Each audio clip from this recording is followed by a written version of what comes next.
Hola, hola, hola, ¿cómo les va? Bienvenidos. Aquí estamos comenzando con una nueva edición del debate Así son las cosas por Canal 13, la pantalla de la televisión abierta para todo el sur de la provincia de Córdoba y a través de la señal digital en el canal 29.1. Gracias por estar ahí, gracias por compartir otro debate con nosotros, que hoy va a estar focalizado en cuestiones ligadas con el escrutinio, la marcha del escrutinio de las elecciones concretadas el fin de semana en la provincia de Córdoba, el día domingo. Pero cuando decimos el fin de semana, porque los procesos electorales no son un solo día, sino que comienzan con anticipación, con una preparatoria y tienen en el fin de semana una determinación que debe estar la logística preparada para que las cosas no fallen, para que funcionen. Y esto no sucedió.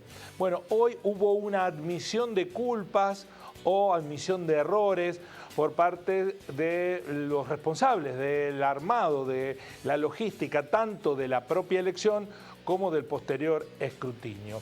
Y hoy dijo en declaraciones periodísticas, en contraste con lo que sucedió ayer, Luis Juez, que creía muy difícil de revertir la elección, el resultado de la elección. Y además hoy en declaraciones en el programa que hacemos en la radio, Miriam Brunotto, la electa vicegobernadora de la provincia, dijo que creen que es posible también que se revierta el resultado en el Tribunal de Cuentas. Esto es muy importante porque es el organismo que controla los votos. Todo este escenario se va a esclarecer en 10 días cuando esté definitivamente y oficialmente establecido el escrutinio de la elección de ayer. Hay aquí un punto que vamos a analizarlo. ¿Qué podemos hacer para evitar que esto vuelva a ocurrir? Y lo vamos a analizar con un especialista en informática, pero además queda como análisis, y es lo que vamos a también abordar en nuestro programa de hoy, la cuestión de cuánto queda lesionada la institucionalidad y o gobernabilidad de la provincia de Córdoba para los tiempos que vendrán. Porque aquí hay un escenario de paridad que deja a las fuerzas en mucho equilibrio, pero además de ese escenario de paridad con fuerzas en mucho equilibrio, lo que también después va a ocurrir es si las decisiones que provocaron los errores que se cometieron no van a terminar impactando en la vida política que venga de los cordobeses. O se va a hacer borrón y cuenta nueva y esto vuelve a empezar. Bueno, de esto vamos a hablar con los invitados del día. Antes de eso, nos metemos como siempre en la editorial para referenciar algunas de las cuestiones que hoy creemos merecen destacarse. Bueno, así son los nuevos tiempos en la Universidad Nacional de Río Cuarto. Saben ustedes que los martes se reúne cada 15 días el Consejo Superior, que es el organismo máximo de gobierno de la universidad integrado por distintos claustros. Bueno, ese Consejo Superior debatió ayer profundamente una postura respecto de repudiar lo sucedido en la provincia de Jujuy. Y ese debate tuvo versiones encontradas. Dos posturas distintas que terminaron zanjándose con el voto de la rectora y con una votación que cerró 11-10. Había una postura de un grupo de consejeros docentes más ligado con la administración anterior, con la gestión anterior, que pedían una condena clara y concreta a la represión estatal del gobierno de Gerardo Morales. Y otro sector pedía la condena de la violencia en general, igualando lo que hizo el gobierno con lo que generaron los manifestantes. Bueno, eso terminó aprobándose por un voto de diferencia. En la lectura de estos acontecimientos, algunos de los que impulsaban la condena más dura de los hechos de Jujuy plantearon que de esta manera se iguala dos acciones violentas que no tienen nada que ver en su dimensión. En una hay pruebas registradas, en otra no. En una hay accionar policial fuera de la ley, en otra son gente que salió a manifestar su bronca, que hubo incidentes, tiraron piedras, pero no se puede igualar porque es solapar esa igualación a la teoría de los dos demonios, que hay dos fuerzas de igual capacidad que se enfrentan y esto finalmente no fue repudiado. En términos más coloquiales, la declaración que salió fue más lavada que la que se pretendía sacar. Esto es señal de que cambian los tiempos en la universidad. Bueno, hoy se cumplen, en rigor, esta semana, 3 años de la puesta en vigencia de la nueva ley de alquileres que está siendo muy cuestionada, discutida. Bueno, algunos datos de esa nueva ley de alquileres hablan claramente de un beneficio en favor de los inquilinos. Miren, se los leo. Entre el año 2011 y el 2020, sin ley de alquileres, la variación acumulada del precio de alquiler creció 1.125% y la inflación 1.574%. 1.125, 1.574. Mientras que entre el año 2020 y 2023, la variación acumulada del precio de alquiler 595 y la inflación 470. Es decir, que el precio de los alquileres estuvieron por encima de la inflación. ¿Esto impacta realmente en el salario o en la situación de los inquilinos? ¿La pasaron peor los inquilinos que antes de esta ley? Bueno, aquí pueden hacerse dos lecturas, como siempre en las estadísticas. Uno dice, bueno, pero este alquiler que hoy pagamos tiene incluida la variación salarial, con lo cual habría que ver cuánto se mejoraron los salarios en el otro periodo y cuánto ahora. Lo cierto es que hay un mercado que está denunciando que esta variación salarial, esta variación del costo de los alquileres no fue compensada por la mejora salarial y están exigiendo, reclamándole a la próxima legislatura, ya no lo va a hacer esta, que intervenga y cambie el escenario actual. Por supuesto que los propietarios se quejan, se retiran del mercado muchísimas viviendas y departamentos y esto termina afectando aún más la situación de aquellos que no pueden acceder a la casa propia. Bueno, las encuestas vienen marchando, ya se sabe qué opciones electorales vamos a tener los argentinos, primero en las PASO del 13 de agosto y después en las generales de octubre. Esta es la primera que se conoce hoy. Ya sé, me va a decir, ¿quién le cree a las encuestas? Bueno, pero es una foto. La foto inicial con los nombres puestos, así arranca. Esta es de proyecciones, pasaron 2 días hábiles y midieron. Miren, las encuestas que les vamos a contar no son vía presencial, sino digital.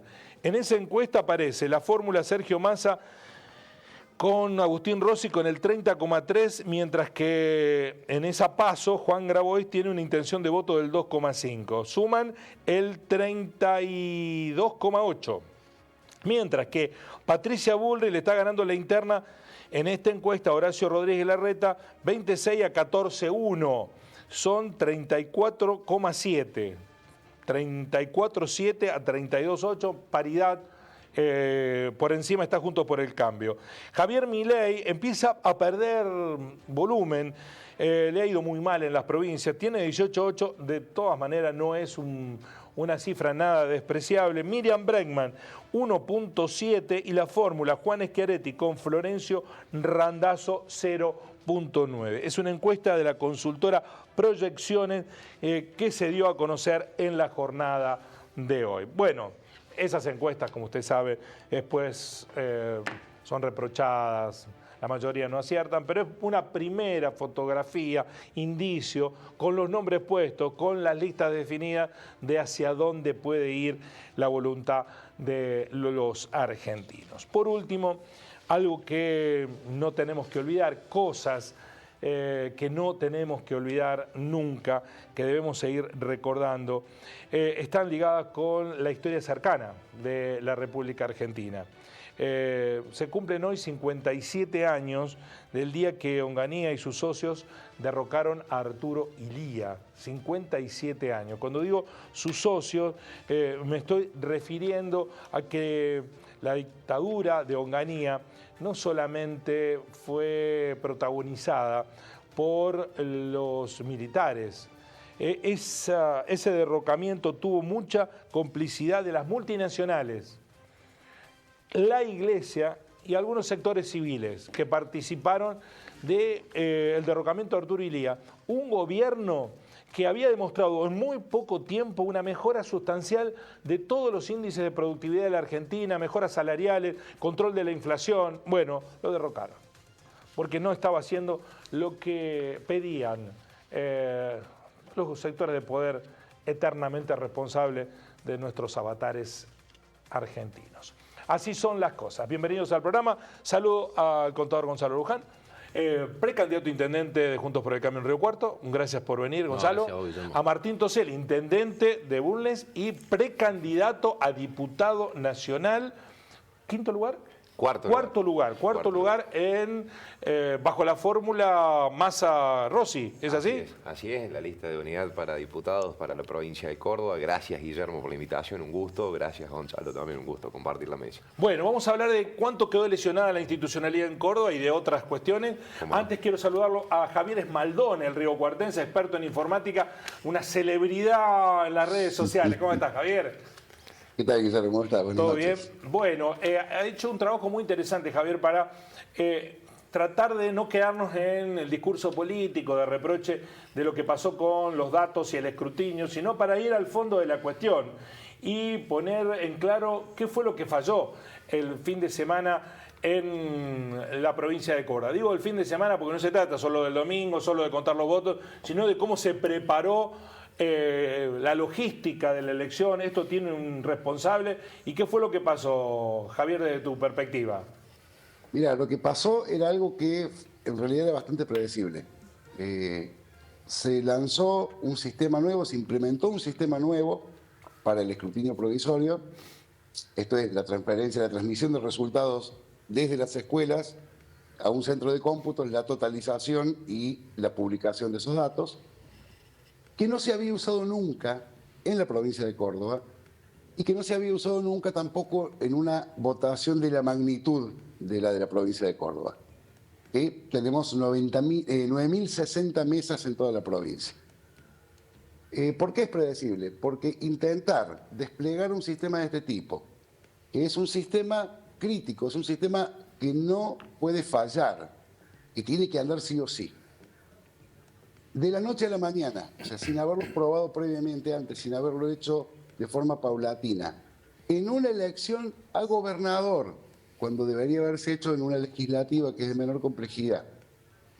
Y para terminar el desastre, sin un plan de contingencia probado y rápidamente disponible, esto es, ¿qué hacemos si el sistema falla?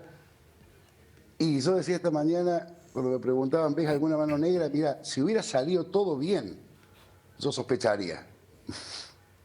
En realidad era predecible que esto iba a fallar. Podría haber sido peor, ¿sí? No falló totalmente, sí. Pero los problemas que se observaron, era difícil pensar que esto fuera a salir bien. ¿Cuánto peor podría haber sido? Porque nos costó 2.000 millones de pesos a los cordobeses. El 60% ya se lo pagaron. Para ponerle números, aquel daño no es tanto el económico, sino que el problema se puede resumir así. Y de paso aclaremos, la votación salió bien, no hubo problemas para votar. ¿Sí? Ustedes lo saben porque estuvieron cubriendo la elección todo el día. De las 8 de la mañana a las 6 de la tarde, los problemas habituales que puede haber en alguna mesa de votación. Eso descarta la idea del fraude, Javier. Eso descarta la idea, hasta ahí la votación se llevó adelante con total normalidad. Problemas hay siempre. De las 6 de la tarde en adelante, el escrutinio de las mesas, o sea, el acto de abrir las urnas, sacar los votos, contar los votos y hacer las actas a mano firmadas por presidente de mesas y fiscales, eso tampoco fue problema. ¿Sí? En la inmensa mayoría, casi la totalidad de las mesas ya estaban contadas y hechas las actas, a lo sumo a las 9:30 de la noche. Entonces, ahí empezaron los problemas. ¿Y cuál fue el problema? El sistema de transmisión de datos para el escrutinio provisorio funcionó bien hasta algún momento cercano a las 11 de la noche, donde faltaban computar aproximadamente el 20% de las mesas. El 80%, digamos, se transfirieron y se computaron bien, por ahí un poquito lento, pero razonable, y lo que pasó es que en ese momento se paralizó la carga de datos y de ahí más empezaron a caer casi por goteo. Pensemos, de las 8 de la noche que aparecieron los primeros datos hasta las 11 se cargó el 80% de las mesas. y de las 11 de la noche hasta las 6:20 de la mañana, o sea, toda la noche, se avanzó del 80 al 95. Claro. Y Javier, quedó finalmente un 5% que no apareció nunca en el sistema. ¿Y el problema cuál es? Que ese 5% es mayor que la diferencia entre los dos principales candidatos. pecaron de incautos los jueces electorales. Marta Vidal hoy admitió los errores y dijo que básicamente había falta de recursos humanos, es decir, que la empresa contratada no había previsto los recursos humanos para hacer el trabajo. Ahora, se contrató una empresa de la que no se tenía ningún antecedente previo de si podía hacer esto. Mirá, a mí me parece que el principal recurso humano que falló es la presidenta del Tribunal Superior del Tribunal Electoral. ¿Sí? Después, si querés, hablamos de los recursos humanos. Léase 2.800 chicos que fueron a trabajar por 1.500 pesos la hora, contratados, no tercerizados, tercerizado tras tercerizados. ¿Sí? Entonces, acá, otra vez, lo que pasó es que se lanzaron a implementar un sistema que no había sido probado ni en la provincia ni en elecciones de este tamaño, de esta envergadura. El radicalismo básicamente cuestiona que durante tanto tiempo se haya mantenido este esquema con los mismos responsables. Responsables que fueron puestos por los radicales, por supuesto, porque creo que empezó con Ramón Mestre, esta jueza, a organizar las elecciones. Y uno piensa que habla bien de un Estado que tiene continuidad en los responsables de administrar con las distintas gestiones la cuestión de las urnas. Ahora, también piensa que con tantas elecciones que hicieron, ¿cómo no van a saber que esto iba a ocurrir? ¿Cómo no va a haber experiencia peor acumulada? Que eso, Guillermo. Hay algo peor. En el año 2010 se reformó la ley electoral provincial y hay un artículo que dice que el Estado provincial tiene que desarrollar un software para el escrutinio provisorio. Que el Estado, que se deben destinar los recursos que hagan falta y que se debe consultar a las universidades públicas que hay en la provincia de Córdoba. Hace 13 años. Y que en el ínterin, hasta que eso esté listo, se podrá seguir contratando a empresas privadas. Pasaron 13 años. ¿Se avanzó en algo? ¿Se le preguntó a alguna universidad? ¿Se inició algún proyecto? Está bien, es algo que no se hace de la noche a la mañana, justamente como decía recién. No, se limitaron a dejar la ley de costado como buen listado de sugerencias, en Argentina, como decía el ex juez Carlos Fait, y se limitaron a seguir contratando empresas. Empresas que no es, en este caso, la empresa MSA, otras veces es la empresa Indra, en otros lugares es la empresa Smartmatic. Es lo mismo, son empresas que vienen, le traen, le venden modernidad, hablándole al oído a jueces que entienden nada de esto. Esta vez el verso de esta oportunidad era la inteligencia artificial. Viene a la moda. ¿Sí? Y los jueces compran espejitos de colores, no consultan a nadie y ponen en marcha un sistema de la noche a la mañana pensando que va a salir todo bárbaro y va a andar todo bien. Bueno, no funciona así. Cuando te entrevisté en la radio decía Javier que hay experiencias con equipos que los propios estados han generado sin necesidad de contratar a terceros que funcionan muy bien. Citabas el caso de Santa Fe. A ver, ni hablemos del resto del mundo, ¿no? Esto de privatizar las elecciones, en el resto del mundo en general no se hace. Pero hablando de la Argentina, hay varias provincias, e incluso municipios, que llevan adelante sus elecciones y hacen sus escrutinios provisorios con recursos del Estado, con herramientas desarrolladas del propio Estado. Y el ejemplo que yo te ponía es el ejemplo más notable porque encima es una provincia que es muy parecida a la nuestra. Nuestra vecina Santa Fe, somos muy parecidos en población, en tamaño, en todo, cantidad de mesas. Y Santa Fe, y también es un gran ejemplo porque ellos empezaron después de una elección bastante complicada y traumática que tuvieron. En el año 2016 empezaron a decir, bueno, a ver, ¿cómo podemos desarrollar un sistema que nos permita resolver este problema? Es el mismo, básicamente. Las elecciones provinciales son muy parecidas en todos lados. Empezaron a desarrollarlo, se fue probando, la primera vez que se probó en 2 mesas. Nada más, 2 mesas. Después, el próximo paso fue probarlo en 2 ciudades. ¿sí? Y el siguiente paso en el año 2021 fue ponerlo en toda la provincia, después de un desarrollo de 5 años por lo menos. ¿Y le funciona bien? Y lo tiene, la última experiencia, que fue la que se usó en toda la provincia el año 2021, vamos a ser honestos, elecciones legislativas que son un poquito más fáciles, a las 22 horas estaba computado el 99% de las mesas. Aquí es que no sabían, son los contratados, o es que maximizaron las ganancias y redujeron al mínimo la inversión y terminamos con el sistema colapsado. Mira, hablemos de inversión y comparemos los dos sistemas, ¿sí? Sé que estaba hablando de Santa Fe. Aquí, Córdoba, 1.400 escuelas, en cada escuela había un escáner, que además es impresora, y una computadora considerable, potente, digamos, con una pantalla grande. Eso tiene un costo. Y 2 técnicos, subcontratados, como te decía, 1.500 pesos la hora. Eso por cada escuela.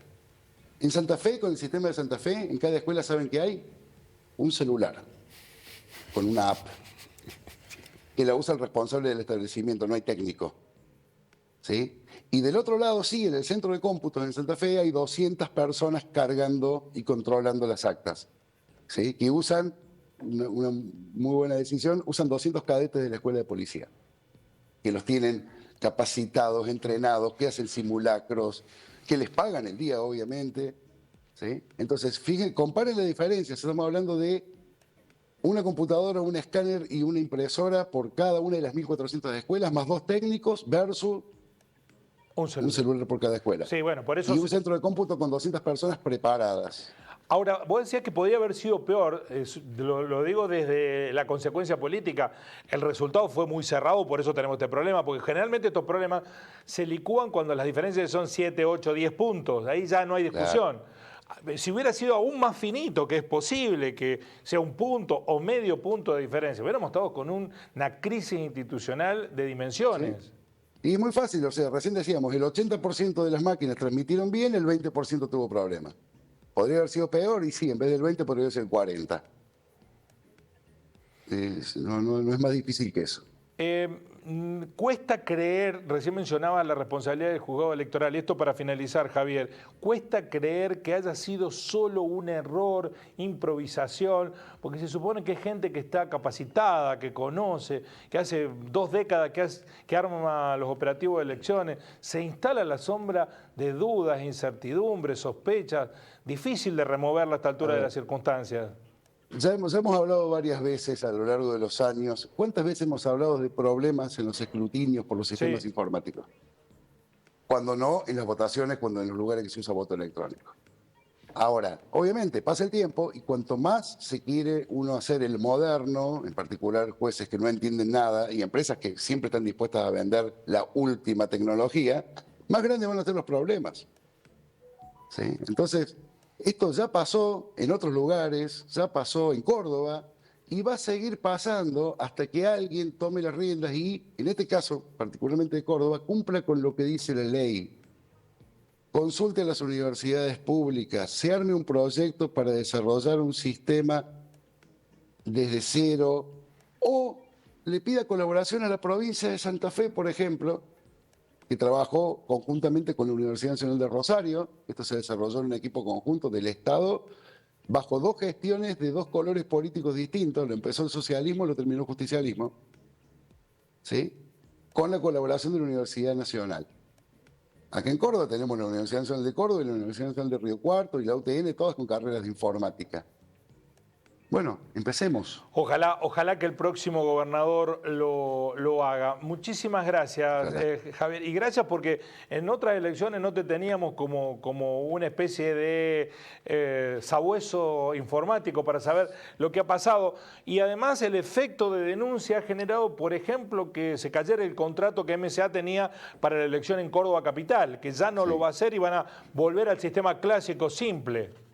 Sí, y me gustaría agregarte una cosita más con respecto al tema de las denuncias. Que se entienda bien, yo no estoy diciendo hubo fraude. Yo estoy diciendo hubo un sistema que falló, que se implementó mal, que no debió haberse hecho así. ¿Sí? Y quiero recalcar esto, la solución para esto, ¿vamos a saber cómo salió la elección? Sí, vamos a saber cómo salió la elección. ¿Producto de qué? Del escrutinio definitivo. se hace, acuérdate al principio cuando empezamos a hablar, yo te dije, hasta la hora de contar los votos y confeccionar las actas a mano, firmadas por presidente de mesas fiscales, ¿estaba todo bien? Ok, esas actas son las que las que se están contando en este momento bajo la supervisión de los partidos políticos. De ahí va a salir el escrutinio definitivo y eso nos va a decir quién va a ser el gobernador, cómo va a estar conformada la legislatura, el Tribunal de Cuentas y demás. ¿Sí? Entonces, ojo con los que salen a gritar fraude, abran las urnas, cuenten de nuevo los votos, hagan bien el escrutinio definitivo contando las actas. Gracias, Javier. Como siempre, un placer. Un placer, saludos a todos así. Bueno, este tema termina siendo muy sensible porque deja lesionada la calidad institucional, que puede ser muy difícil recomponerlo, ¿no? Ojalá que el próximo gobernador vaya hacia un sistema, primero que no nos cueste tanto, y segundo que nos deje la garantía que sea quien fuere el gobernante, tengamos un sistema seguro. Esa es la gran lección de lo que pasó, o todavía para ustedes la cosa no está cerrada. No, yo coincido mucho con lo que plantea Javier. Esto es un escándalo. Yo creo que en el cómputo final no se van a encontrar, no va a haber un cambio de tendencia. Digamos, la elección punto más, punto menos va a estar en el resultado que más o menos arrojaba esto. Pero sí hay un escándalo, digamos, porque se afecta la buena fe de todos los que fuimos a votar. Y todavía no sabemos, por ejemplo, cómo va a estar compuesta la legislatura provincial, ¿no? ¿Y si el Tribunal de Cuentas va a tener mayoría o no? Además, pero un escándalo de 2.200 millones, y uno por ahí relativiza la cuestión de la plata, ¿no? Pero no son 2.000, claro. Entonces yo digo, bueno, esto es un escándalo que nos costó 2.200 millones. Es como si un vecino hubiera comprado un auto, para poner un ejemplo, sale, el auto no funciona, y va a la concesionaria y dice, no, bueno, pues ya lo compraste, quédate con el auto roto. Digamos, esto es más o menos lo que está pasando. O sea, se gastaron 2.200 millones en algo que no funcionó para el fin que estaba contratado, ¿no? Y eso debería ser un escándalo en sí mismo. Ahora, ¿sabe cuál es la diferencia entre este escándalo y otros escándalos? Que este se transmitió en vivo y en directo. Esa es la única diferencia, porque no es el único escándalo el que nos sometió el gobierno de la provincia. Pero acá estaba el antecedente del 2007. Claro, pero inevitablemente, porque hubo otros escándalos en los 24 años de gobierno que tenían que ver con miles de millones de pesos también mal gastados y con malas decisiones. Pero acá estaban todas las cámaras prendidas. Se transmitió en vivo y en directo y nos enteramos todos. En un montón no nos enteramos todos porque no se transmitieron. Entonces, digo, no hablas de otras elecciones, de otros hechos. De otros hechos, de contrataciones, de otro tipo de contrataciones, contrataciones, ¿no? Sí. Y que evidentemente muchos medios callan. Bueno, acá no se pudo callar. Estaban todos los medios, las cámaras prendidas, estábamos viendo en vivo y en directo cómo nos malgastamos 2.200 millones de pesos en un sistema que, como decía recién Javier, que conoce más de cuestiones técnicas, no funcionó. Y que ya se había advertido, no va a funcionar, y que ya lo habían probado y no habían dado. Como muchas otras cosas, como lo que pasó en la pandemia, como muchos otros eventos que podemos recordar, que ya no vale la pena, la gente ya votó, pero que nos tienen que servir de argumento para que esto no vuelva a ocurrir. Digamos, todos los ciudadanos tenemos que estar atentos a cómo se gasta. Hoy nadie se puso, nosotros bajamos la factura, las órdenes de pago, sabemos que ya se pagó la mitad, que se debe la mitad. ¿Se va a pagar la otra mitad para algo que no funcionó? ¿Cuesta 2.200 millones este sistema? ¿Quién Javier habla de la solución santafesina, que parece ser mucho más barato. Bueno, y funcionó, ¿por qué no la aplicamos? Bueno, pero vuelve a lo mismo. O ensayamos otra con en Córdoba hay gente que sabe mucho y aparece en estas empresas, en este rubro como en otros, que se contratan felizmente y después nos damos cuenta que no sabemos dónde fue a parar la plata de los cordobeses, ¿no? Martín, ¿el más perjudicado fue Yarlora por esto? Creo que fue perjudicada la institucionalidad también, ¿no? Y la política, en el repudio generalizado de buena parte de la sociedad hacia la política, hacia los políticos particularmente, ese rechazo, ese hastío, esa bronca que hay hacia la política. Esta situación obviamente aleja más aún la ciudadanía de la política, de la participación democrática y demás.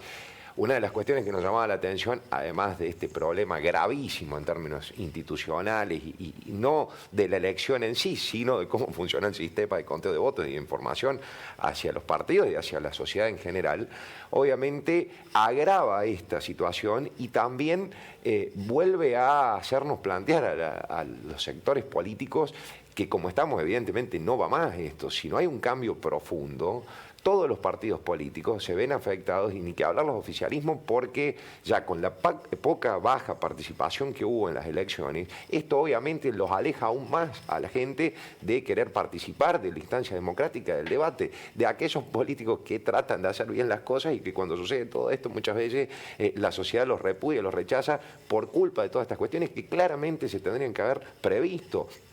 Como bien lo decía Javier, que es especialista, tener un plan de contingencia, un plan B, un plan C, saber las características y las condiciones en las que están las escuelas, no todas contienen o tienen la conectividad que se necesita. Bueno, toda esta serie de factores que no se tuvieron en cuenta y que obviamente generaron todo este nivel de sospechas, de dudas, de incertezas, que no hacen nada bien al sistema democrático y que hace que el inicio de un nuevo gobierno, independientemente del resultado, porque como bien lo dice Gonzalo, es muy difícil que se dé vuelta, ya la tendencia es casi irreversible, independientemente después del porcentaje definitivo. De legisladores, dominar ahí, o no dominar, estoy hablando a nivel de gobernador. Son cuestiones básicas de gobernabilidad. Bueno, y ahora ni que hablar en términos del Poder Legislativo y el Tribunal de Cuentas de la provincia, donde la diferencia ya de por sí es ajustada, con lo cual el nivel de negociación y la búsqueda de consenso va a tener que ser necesariamente inexorablemente. Eso nos preguntamos, si esto pone en riesgo la gobernabilidad o mejora la institucionalidad, porque ahora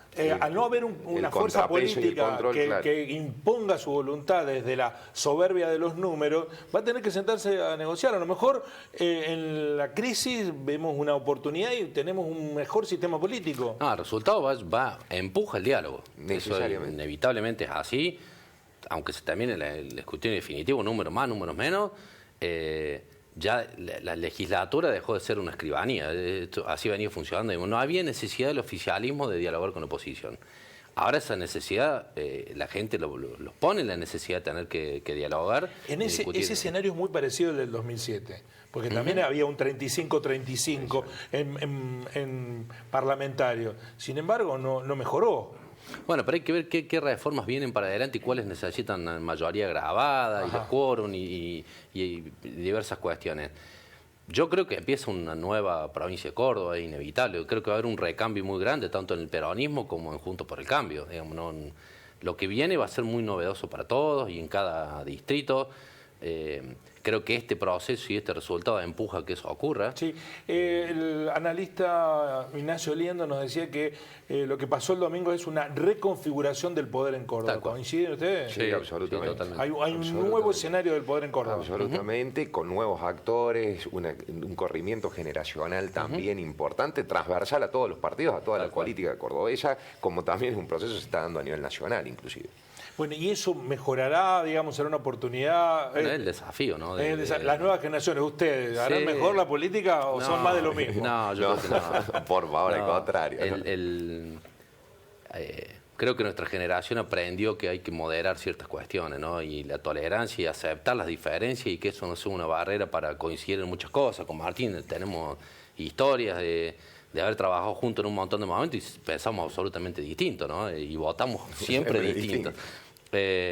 Sin embargo, hemos construido una relación cuando a mí me tocó estar en PAMI y él era intendente, de trabajo en conjunto sin ningún tipo de duda. Y creo que lo que la gente empuja es a eso, ¿no? Y que eso también explica en parte la ausencia de los jóvenes en el proceso electoral. Ahora, si eso no se institucionaliza en un funcionamiento de los partidos y queda librado a la voluntad individual, que termina siendo manejada o desde muy lejos de los lugares donde las necesidades están o del poder central en Buenos Aires, ahí hay un problema también, porque Julián Chasco, el referente de Patricia Bullrich en el sur de la provincia de Córdoba, estuvo el lunes acá y dijo: nosotros le dijimos a juez el domingo a la noche que ya estaba, que la tendencia era irreversible, que había que denunciar los problemas, que había que decir que esto era un desastre, pero que había que reconocer la victoria. Sin embargo, 2 días estuvo juez, todavía no lo he reconocido, pero se termina manejando con una lógica no institucionalizada de esto. Y bueno, porque estamos justo en ese proceso de como dice Martín, de recambios, ¿no? Hay cosas que que están dejando de ser. ¿Usted cree que hay un código nuevo en la política que sí. viene? Hay un código nuevo y la sociedad lo está reclamando Toma, también. Si la política no toma nota de todo esto, vamos a seguir teniendo estos porcentajes de participación en las elecciones, este repudio, este rechazo hacia la política.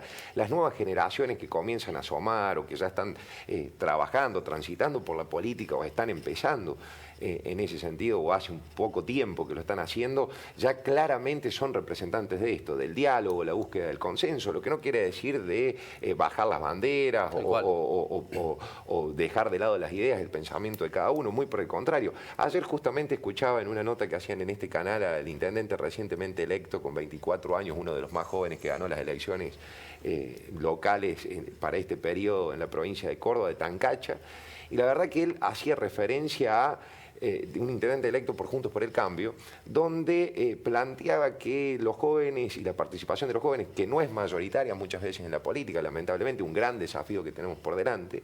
Sin embargo, estos casos puntuales ayudan a que todavía haya esperanza en la política, haya esperanza de que los jóvenes se puedan sumar a la política, aportar sus ideas, y que después sea la gente, con la evaluación a través del voto, en las instancias que sean, que defina o no la continuidad o no, o darle la oportunidad o no a estos sectores nuevos, jóvenes y no necesariamente jóvenes, gente nueva en la política. Bueno, pero eso Gonzalo lo sabe muy bien, porque él viene bregando hace mucho por que le den espacio en su propia estructura política. Y en el peronismo yo veo muchos jóvenes participando. Lo que pasa es que se los termina fagocitando el sistema, porque los que tienen ideas de cambiarla la política, los empiezan a ralear. Pasa también que el sistema político en general las decisiones las incorpora toman. a los jóvenes que se hacen viejos políticamente rápidamente. Eso es un problema que tenemos, un gran desafío, pero también pasa porque... ¿De quién es culpa eso? Y es parte también de la misma política en sí, de los mismos partidos, porque a veces se intenta incorporar a los jóvenes, pero no por una cuestión que se sienta realmente no porque la se necesidad. Quieren ir lo más grande. No porque se quieren ir lo más grande. Las estructuras, las cúpulas partidarias siguen siendo siempre las mismas. Y eso es lo que lentamente, por una cuestión institucional, pero también por una cuestión biológica, natural, lógica, se está dando en estos momentos. Y si no se toman cartas en el asunto, vuelvo a insistir, se va a agravar la situación. Y la responsabilidad, en términos ya no solamente partidarios, políticos, sino institucionales, es más que nada de los oficialismos. ¿Cuántos personajes y actores de los partidos en general y del oficialismo en particular en la provincia de Córdoba quedaron afuera directamente en esta elección de algún cargo electivo, que no sé si van a tener lugar en los oficialismos? Es interesante esto para tomar nota. ¿Serán estos jóvenes que conduzcan, por ejemplo, la legislatura o que estén a cargo de la conducción de la legislatura si buscan los consensos o no para poder llevar adelante o garantizar la gobernabilidad? ¿Es posible esto? Digamos, ¿hay señales de esto? Son procesos casi hasta naturales de edades. Eso explica en parte también por qué los partidos se someten a sus procesos internos. Los partidos funcionan poco y nada. Sí, pero bueno, también es lo que a cada uno le corresponde modificar, ¿no? Nosotros, vos sabés, tenemos interna ahora en septiembre. Sí. Dicen, ¿para qué van a interna? Bueno, por lo que acaba de decir Martín. Porque no hay otra forma de que las cosas se modifiquen. Yo es la segunda vez que voy a ir interna y la verdad creemos en eso, ¿no? En que las tradiciones, y las personas y los partidos tienen que ir renovándose de un montón de cosas. No sé si es tanto por una expresión de edades, porque también hay gente muy grande que no tuvo oportunidades nunca de opinar. Sí, hay una cuestión que... No seriamente jóvenes, gente nueva de la política. Tal cual. Efectivamente, sí. Y es algo importante, perdón, de lo que dice Gonzalo respecto al radicalismo, que eso al peronismo le falta un ejercicio importante en ese sentido, tal vez por la historia misma del partido, la cultura partidaria, la idiosincrasia propia de cada partido, y del peronismo hablo en particular de donde vengo y conozco y al cual pertenezco, que es que muchas veces la designación, el surgimiento de candidatos, de autoridades partidarias, de autoridades políticas, se hace designándolo a dedo, o que no tienen los consensos, la legitimidad de origen, de base necesaria para ocupar el cargo o el rol o la candidatura que sea. Y después pasan esos problemas, o pasan estos problemas que estamos teniendo ahora. No hay nadie que se haga responsable de nada. El kirchnerismo es un ejemplo claro. Por eso es necesario una catástrofe reconvertir. electoral y la responsable es la primera en la lista de diputados que usted integra, o estoy equivocado. No, Gabriela Esteves está encabezando la lista de... Sacó 2 puntos y la premian siendo la primera candidata a diputada. La verdad que es autoflagelarse. Creo también, Guillermo, en ese sentido que son elecciones distintas y a nivel provincial la elección para gobernador se polarizó entre las dos fuerzas mayoritarias. Totalmente. Pero no estamos discutiendo eso, Martín. Estamos discutiendo que está bien. cómo una persona puede ser candidata a vicegobernadora, primera candidata a legislador y primera candidata a diputada nacional. ¿Que no tiene candidato del kirchnerismo para ofrecer? ¿Que siempre es la misma persona? Fue una discusión que se generó en torno a definir los miembros de cada una de las listas. Primero se logró la unidad, pese a todas estas dificultades que hubo. También hay que tener en cuenta que el cierre de listas fue el sábado a la noche y la elección todavía no estaba el resultado, con lo cual eso era... la culpa es que ¿no? Claro. Pero en ese sentido, a ver... creo que una cosa está relacionada con la otra, pero no necesariamente es obstáculo para que así sea. Por supuesto que ahora tenemos un gran desafío por delante de ser competitivo y lograr la mejor performance. Es cierto electoral. que las elecciones no se pueden traspolar, digamos, ha habido muchos ejemplos en Río Cuarto que se vota de una manera y después se vota de otra. No, no se pueden extrapolar. No se pueden según extrapolar. nosotros. Sí. Coincido igual. Eso, digamos, además genera una sensación de relajamiento, de no comprometerse con las cosas que hay que comprometerse. Claro, sí. Eso independientemente del resultado electoral. Totalmente. Hay que comprometerse con lo que uno va a proponer frente a cada elección, con las mejores personas que cada partido tenga. Y una elección independiente de otra. Es cierto que también es muy difícil arrogarse el poder leer exactamente qué es lo que votó la gente. La gente vota y hay que también desdramatizar los resultados. A veces se gana, a veces se pierde, la gente elige. Y cuando elige te ponen un rol. Sí. Y hay que sacarle dramatismo a eso, digamos. Después hacer autocrítica, porque evidentemente si uno no gana, algún error ha cometido y ese proceso tiene que ser constructivo y tiene que retroalimentar lo que venga. Pero la elección de gobernador es una elección de gobernador, ahora van a estar los pasos, otra elección. Y después va a venir la elección intendente, va a ser otra elección. Digamos, no... porque si no bastaría solo con poner el presidente y después no propongamos nada, total nos van a votar lo mismo. De todas maneras, hay algunos datos que son sorpresivos de esta reconfiguración del poder, es como Juntos por el Cambio, el radicalismo, el PRO, se hizo fuerte en el resto de la provincia, en la Córdoba Campo Abierto, no urbana. Y eso... Martín, usted está en la Córdoba no urbana. Absolutamente, en el interior profundo. ¿El peronismo abandonó eso? Esto que dice, a lo que dice Gonzalo y que va de la mano para responder a su pregunta, Guillermo, donde no solamente cada elección es distinta, sino también que, hay cuestiones que van de la mano o acompañadas a los ciclos políticos, a los ciclos históricos. Hay etapas donde la sociedad, la gente, la política va cambiando y se va reconfigurando. Hay ciclos que se terminan, ciclos nuevos que comienzan y también transiciones o épocas de transiciones como la que estamos atravesando ahora, donde todo lo existente empieza a finalizar como etapa, como ciclo, y está comenzando uno nuevo que no sabemos cómo va a terminar. Y en esa reconfiguración... un ciclo que se dio en el sur de Córdoba y en la región pampeana cordobesa, donde obviamente esta ola de cambio se profundizó y se notó drásticamente. ¿Con esto qué quiero decir? Trasladado a los gobiernos locales, municipales, elecciones municipales que se dieron junto con la de gobernador este domingo, gestiones muy buenas administración, gestiones muy buen desarrollo a nivel local, perdieron los intendentes que iban como candidatos de esas gestiones, los mismos intendentes actuales o bien los candidatos de los intendentes que no pueden ir por la reelección.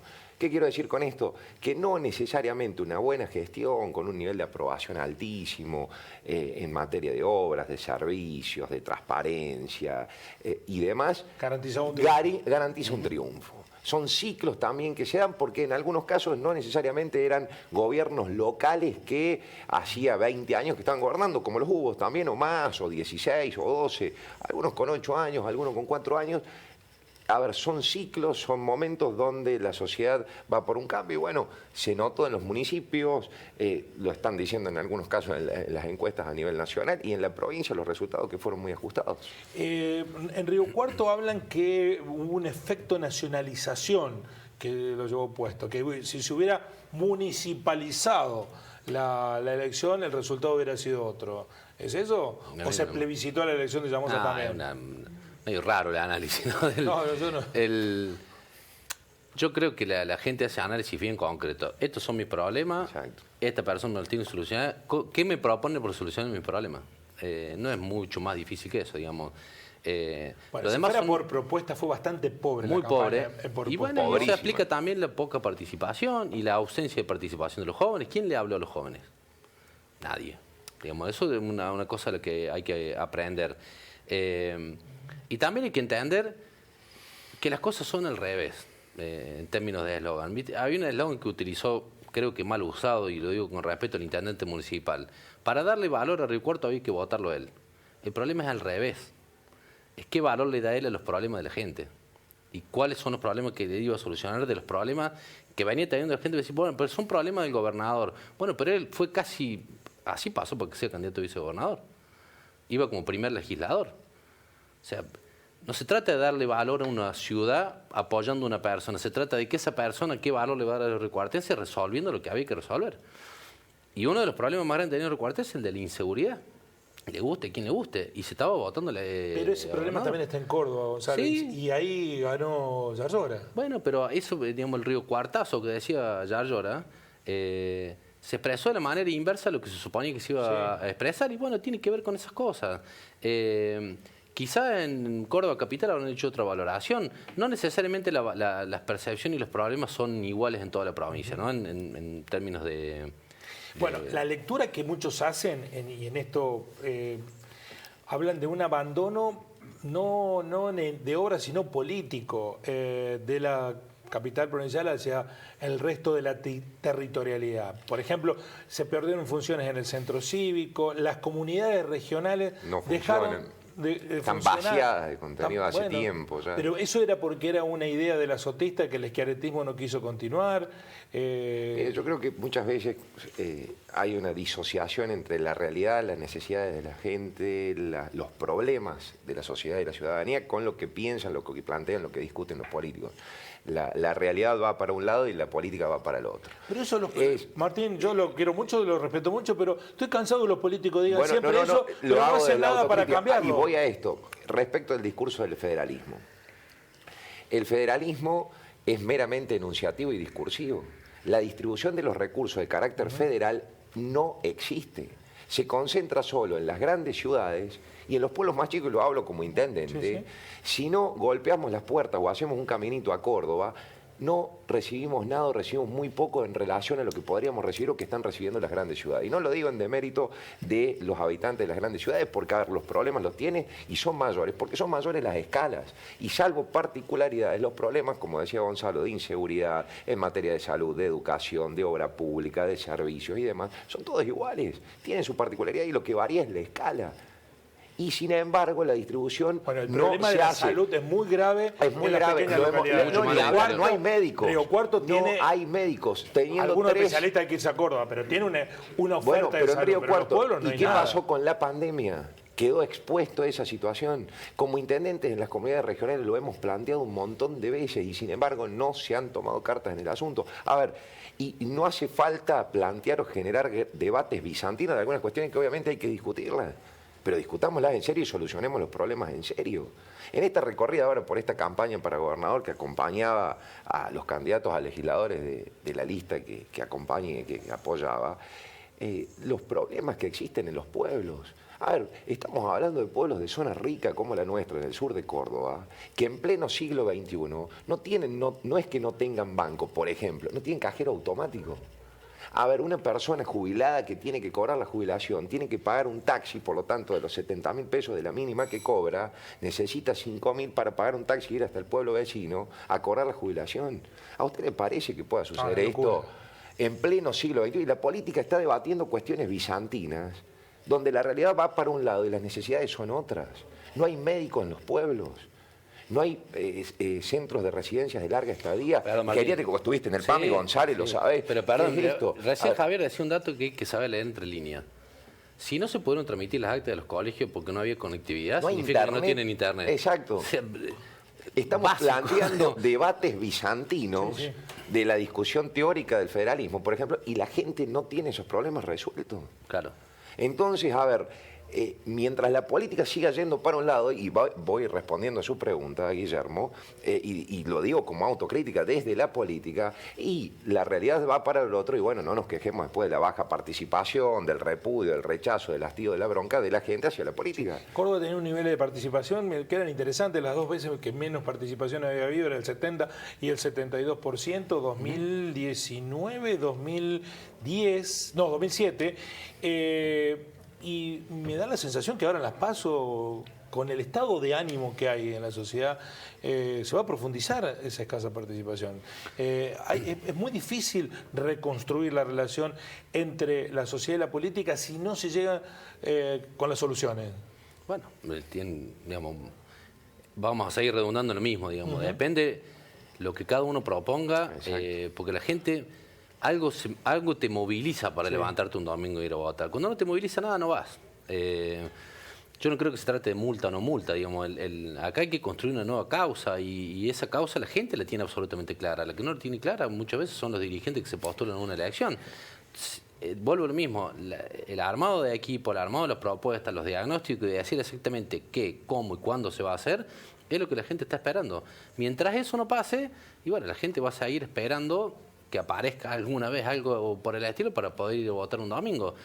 Veremos qué pasa en los próximos meses. Sí creo que la violencia, la falta de respeto, la agresión es algo que ya entendimos que no hay más lugar para eso y que hay que empezar a esto, ¿no? A dialogar, a encontrar consenso, a encontrar diálogo. Algunos actores de la política no parece No lo van a aprender nunca, no. Pero bueno, creo que de nuevo, como dice Martín, es nuestra responsabilidad de seguir peleando por ese lado, ¿no? De no faltarnos el respeto. No está mal que pensemos Y volver a enamorar a la sociedad de la política. ¿Ustedes tienen confianza en que va a haber una Córdoba más con otra calidad institucional, con mejor debate, con un gobierno... Es que no hay lugar para otra cosa, digamos, No hay margen. la gente los puso en ese lugar, ¿eh? No sé si es por voluntad de... Si hubiera ganado uno por 20 puntos... No iba a existir. No iba a existir. Exactamente. Entonces la gente ahora obligó, porque en eso sí la gente es inteligente, a que sí exista otra calidad institucional y que existan más controles. Eso creo que al sistema democrático le va a venir muy bien. Y la generación de un nuevo pacto democrático entre la sociedad y los políticos para revertir toda esta situación que estábamos Por diciendo. sí o por no, en la próxima agenda habría que cambiar la constitución de la provincia y volver a las dos cámaras, volver a dejarla unicameral. Yo creo que... No. Yo creo que sí, no lo veo desde el punto de vista del costo económico, porque me parece que se podría ver la cuestión de los miembros de cada una, pero me parece que sería bueno y rico para la democracia. Gracias por venir. No, gracias y a alimentar ustedes. el debate. Muchísimas Por favor. gracias a ustedes por estar ahí. Nos encontramos mañana con otro debate. Así son las cosas.